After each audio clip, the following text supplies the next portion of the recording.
Hello friends, well today I have something new for you. It's a different concept that Grant and I came up with to try to give you some idea of the things that I actually love. Because it does seem like from time to time I could be a little negative, a little cynical, and not so positive about some of the material out there that's been released by Hollywood, the studios, streaming services, well, and all the rest. So today let's talk Top Gun Maverick. Here we go. Now, first off, I really enjoyed Top Gun. It was a film that I loved in my youth. It was incredible. Tom Cruise did a great job. All of the supporting cast was brilliant. They were all making their way into their rightful positions in Hollywood at the time. And you know what? It was amazing that Tom Cruise kind of hit everything exactly the right way for his career, and that film really was the catalyst for the future. And then we got a surprise, something we never thought we would see, a sequel to Top Gun Maverick.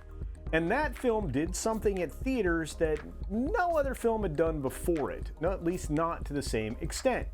It performed during a period of time where we were all being told that the events around the world were keeping us out of theaters. I'm not sure that's true, and that's probably why the film did over $1 billion. The film was a beautiful callback to all the moments that we experienced in the original film, only with a slightly older, more experienced test pilot in Maverick. Now, this is the collector set that I picked up for Top Gun and Top Gun Maverick, and it has both the Blu-ray and 4K releases of each of these films.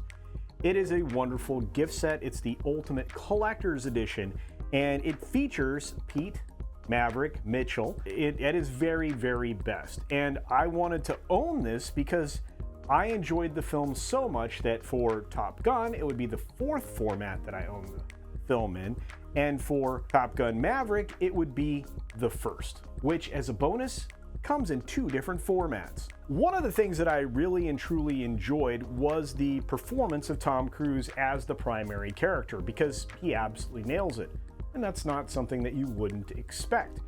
He really delivers at the role, but all the new actors around him, well, they also delivered. And it was the one time that we'd recently seen the diversity quotient employed in a way that made a lot of sense.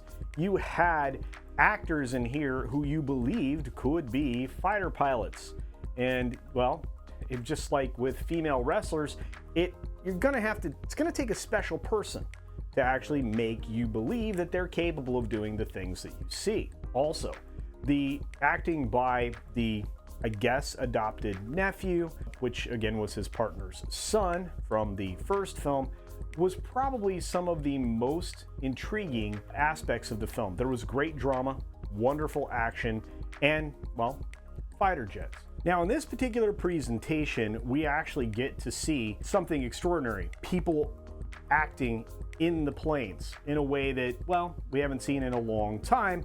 Of course, the planes were flown professionally by others, but in the cockpits, they really sold everything. And, of course, you have a familiar enemy in the Soviets or the Russians or whatever you want to call them, instead of with the enemy that we should have gotten, which would have been China. And in this particular version, the sequel film, we end up with Pete being downed in an effort to rescue Miles Teller's character, Lieutenant Bradshaw. Now, I have to say that I was a little bit taken aback by just how much of the film, at least the third act, revolved around those moments.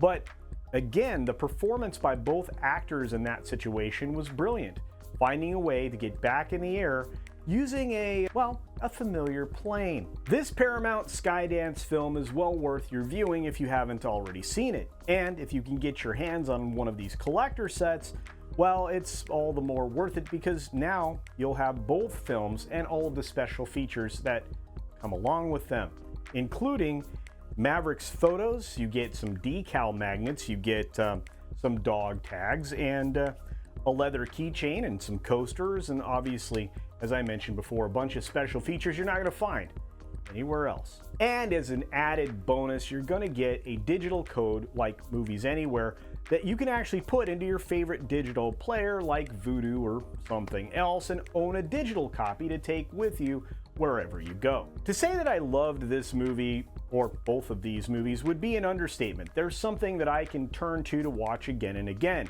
And there are very few films being made nowadays that you can actually do that. It's kind of embarrassing, Hollywood. Do better. And that kind of brings this segment to a close. Normally, I'd be saying something funny or witty or rude, and this time I don't have to, because I'm going to start talking about the good things that I love, and, well, hopefully you do too. So what do you think about videos like this? Is this something I should continue to do? If so, let me know in the comment section down below. And with that, be sure to take care of yourself, take care of others, and until next time, see ya!